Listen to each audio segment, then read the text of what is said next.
Daily post Haryana देख रहे हैं आप और मैं हूं आपके साथ आकृति वर्मा। प्रदेश में जब जब स्टूडेंट इलेक्शन की मांग उठती है तब तब युवाओं की आवाज में काफी गर्माहट भी देखने को मिलती है। आपको बता दें कि एक बार फिर से युवाओं की ओर से स्टूडेंट इलेक्शन की मांग की जा रही है, तो वहीं इसके समर्थन में इंसो के नेता आते हुए नजर आ रहे हैं। बात कर रहे हैं दिग्विजय सिंह चौटाला की। उनकी ओर से कहा गया है कि 5 अगस्त तक अगर सरकार स्टूडेंट इलेक्शन पर किसी भी तरह का कोई फैसला नहीं सुनाती तो 6 अगस्त को इंसो इस पर अपना फैसला सुनाएगी। तो वहीं इस मौके पर दुष्यंत चौटाला की ओर से आम आदमी पार्टी के प्रदेश उपाध्यक्ष अनुराग ढांडा पर भी हमला बोला गया। आम आदमी पार्टी के प्रदेश उपाध्यक्ष अनुराग ढांडा द्वारा दुष्यंत चौटाला के ट्रैक्टर पर बैठकर बाढ़ग्रस्त क्षेत्रों के दौरे पर दिए गए सोने की चप्पल पहनकर घूमने वाले बयान पर कटाक्ष किया गया। अनुराग ढांडा को उनकी ओर से बोला गया कि अनुराग ढांडा को किसानी और खेती के बारे में क्या पता है। दिल्ली के अंदर रहने वाले अनुराग ढांडा को हरियाणा के बारे में कुछ नहीं पता। तो इतना ही नहीं, दुष्यंत चौटाला के बारे में उन्होंने बोलते हुए कहा कि दुष्यंत चौटाला है कर्मयोगी नेता। जब भी कोई आपदा आई है तो वह लोगों के बीच में हमेशा उतरते हैं। तो वहीं इस मौके पर उन्होंने चौधरी बीरेंद्र सिंह पर भी कटाक्ष किया। चौधरी बीरेंद्र सिंह द्वारा गठबंधन सरकार पर किए गए बयान पर उन्होंने कहा कि उचाना में पिछली बार दुष्यंत चौटाला 50,000 वोटों से जीते थे, तो वहीं इस बार 70,000 या फिर 80,000 वोटों से जीतेंगे। तो वहीं इस बात से चौधरी बीरेंद्र सिंह परेशान है। आइए सुनवाते हैं आपको क्या कुछ कहना है दिग्विजय सिंह चौटाला का।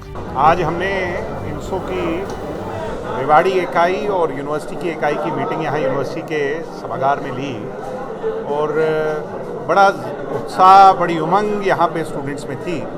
6 अगस्त का न्योता दिया, इंसो का 21वां स्थापना दिवस हम मना रहे हैं, उसका इन्विटेशन दिया। उसके साथ साथ एक ही मुद्दा है, स्टूडेंट इलेक्शन बहाल हों, बाकी तो सब उसके साथ अपने आप हो जाएंगे। जितने भी स्टूडेंट्स के मुद्दे हैं, अगर उस पर सरकार निजात दिलाना चाहती है, स्टूडेंट्स की मदद करना चाहती है, तो सबसे पहले स्टूडेंट इलेक्शन की घोषणा कर देनी चाहिए। अब उसमें देरी नहीं करनी चाहिए। राजस्थान में हो रहे हैं, दिल्ली में हो रहे हैं, चंडीगढ़ में हो रहे हैं, हरियाणा में स्टूडेंट इलेक्शन जल्द बहाल हो जाएं। हम इस आप सरकार का हिस्सा है और अभी मैं भाई सरकार के अंदर रह के भी कई बार सरकार को चेताना पड़ता है, जताना पड़ता है, बताना पड़ता है। हम बता रहे हैं और सरकार का वादा याद दिला रहे हैं। आज मैं सरकार का हिस्सा ज़रूर हो सकता हूँ या सरकार के साथ जो पार्टी शामिल है उसका हिस्सा हूँ, मगर जिस मुद्दे पर कमिटमेंट हुआ था कहीं उनके साथ कुठारा घाट ना हो जाए, वो भी याद करें। दुष्यंत जी इस मामले पर गंभीर हैं। जैसे किसानों के मामले पर, नौजवानों के रोजगार के मामले पर, इस मामले पर भी दुष्यंत जी ने अपना स्टैंड क्लियर किया है। हम नौजवानों के साथ हैं और आगे भी रहेंगे। लड़ाई अंदर रह करके लड़ रहे हैं और उस पर भी निजात उनको, नौजवानों को मिली। अनुराग ढांडा कल का लड़का है। अनुराग ढांडा को पता ही क्या है खेती के बारे में, किसानी के बारे में। दिल्ली में पत्रकारिता किया करता। अनुराग ढांडा तो दिल्ली के अंदर रहता था, एसी की कोठरियों में बैठने वाला, जिसने कभी हरियाणा में आके भी नहीं देखा होगा, अब हरियाणा में आया है। अनुराग ढांडा को जानकारी नहीं है। अनुराग ढांडा तब कहाँ था? तब दिल्ली दुष्यंत जी का कैमरा लेकर के उस ट्रैक्टर के आगे अनुराग ढांडा जी घूम रहे थे जब दुष्यंत जी पार्लियामेंट गए थे ट्रैक्टर का टैक्स माफ़ कराने के लिए। तो दुष्यंत चौटाला कर्मयोगी नेता है।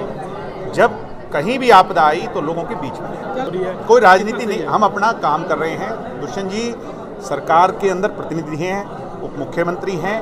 उसके बाद भी अधिकारियों से पहले किसानों के बीच में, लोगों के बीच में, गाँव में, ढाणियों में जाकर के लोगों की समस्याओं को जान रहे हैं।